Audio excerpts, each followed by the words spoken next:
That's cool. I'm feeling lost in myself.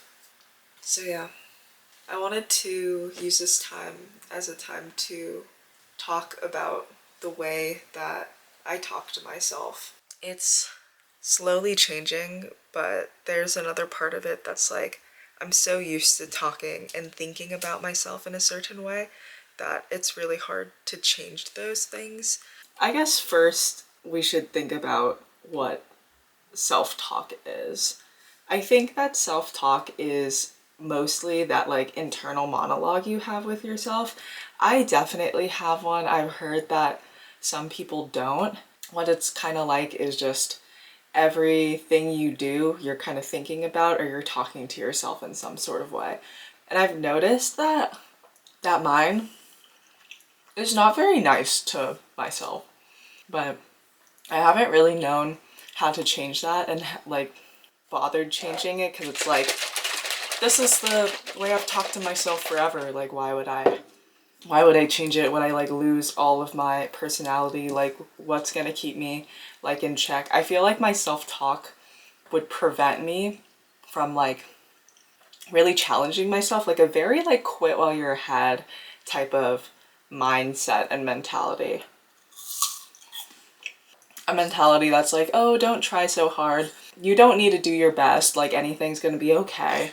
Which is kind of true, but I feel like at some point it becomes like a negative thing because the underlying message in like that phrase is you can't do it.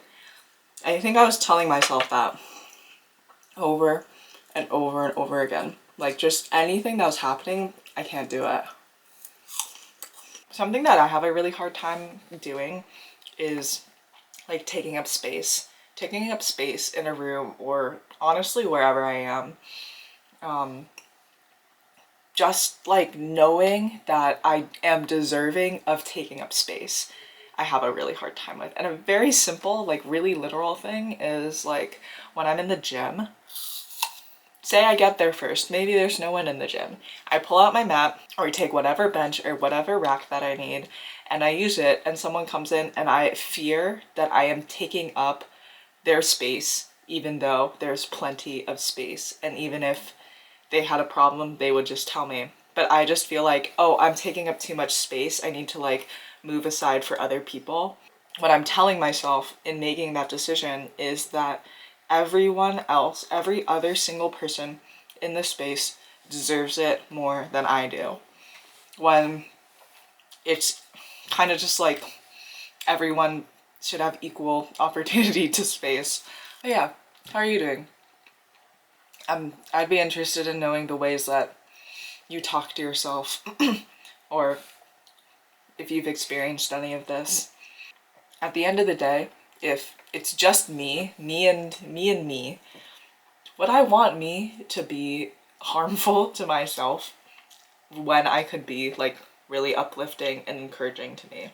So yeah, I'm already feeling a lot better, a lot more self-aware, probably to a fault, but I feel more confident that I can change how I think. 6 ways to practice self-talk. Check in with yourself regularly throughout the day. Incorporate positive thinking into your routine. Refer to yourself in the second or third person. Start your day with positive affirmations.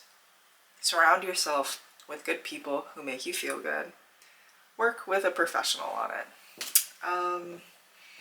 I think those are all pretty good, honestly. Thank you, masterclass.com.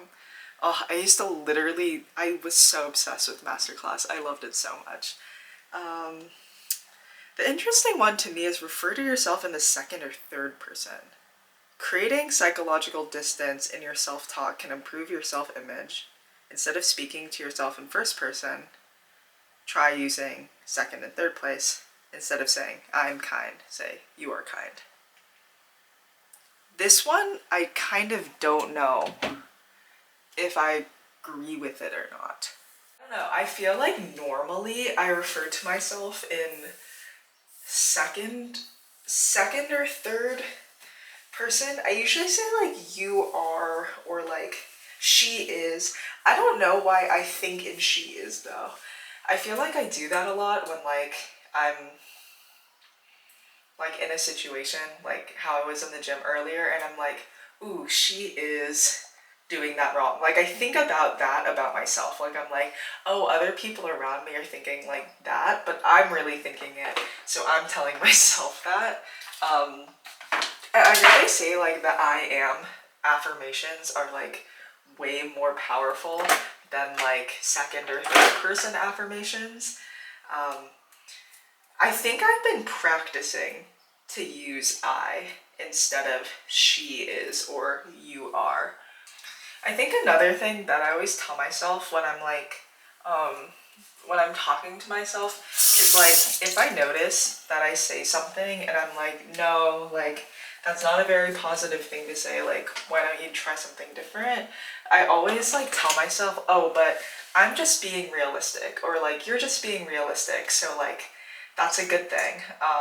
You shouldn't like get your hopes up too high, and you shouldn't like expect something that you don't know you're gonna get, and all of this other kind of these other kinds of beliefs. But yeah, I usually don't like giving myself like false hope, even though I am pretty optimistic and very idealistic outwardly towards other things. I feel like I'm very uncomfortable doing that to myself because I feel like it's untrue. I saw this thing, or I saw on my laptop before I closed it, the 3 C's of changing negative self-talk. And it is commitment, change, and hold on. No, I had it. I had it. I shouldn't have psyched myself out like that. Consistency, change, and commitment. And I feel like it's it's been a long time coming for me to address the way that I talk to myself. Like seriously, been a long time coming. I think what's changed is like I do want to become myself and be my best self. So now that there's motivation, like I feel committed to sort of this journey, whereas before it would kind of just be like I don't really understand the point of doing that. So at least now there is that like commitment. Change, I feel like it's really hard to change, or it's been hard for me to change the way that I talk to myself because it's not something I'm like 1,000% aware of. Like, of course I know when I'm talking to myself, but I think I just do it kind of so much that I don't notice when it's like positive or negative, and I don't really notice the way it's affecting my day. So that part's really difficult, is like and I feel like I'm a pretty self-aware person, but like the self-awareness that it requires to sort of be able to tell the underlying meanings, like what I was explaining earlier, of the beliefs and the thoughts were really where I started noticing like, oh, if I change my self-talk, those like underlying beliefs will change. So change, commitment, and consistency. Again, I feel like things were going pretty well, but then there's always stressful times, like the way I'm feeling today, that's just gonna like throw me off and make me question my entire existence and all my commitment and feel like everything I've done is for nothing. But I mean, that's being really dramatic, but that is to a certain extent how I feel. So I think the consistency and knowing like, oh, this is part of the reason also why I want to do this is really going to help. So I just wanted to share that because I think 3 of anything is really easy to remember, and this is definitely something that I'm gonna remember and start practicing.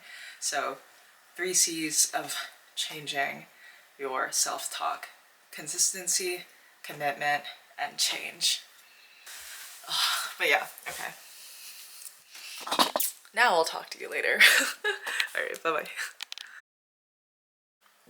Okay. You know what's really funny is that I googled self-talk. I googled it. The first thing that it says is many people use self-talk, either internal or aloud, to motivate themselves. And I just find that funny because none of my self-talk is usually for that. It's just a lot of kind of negative self-talk. But I'm glad the first thing that comes up is very positive.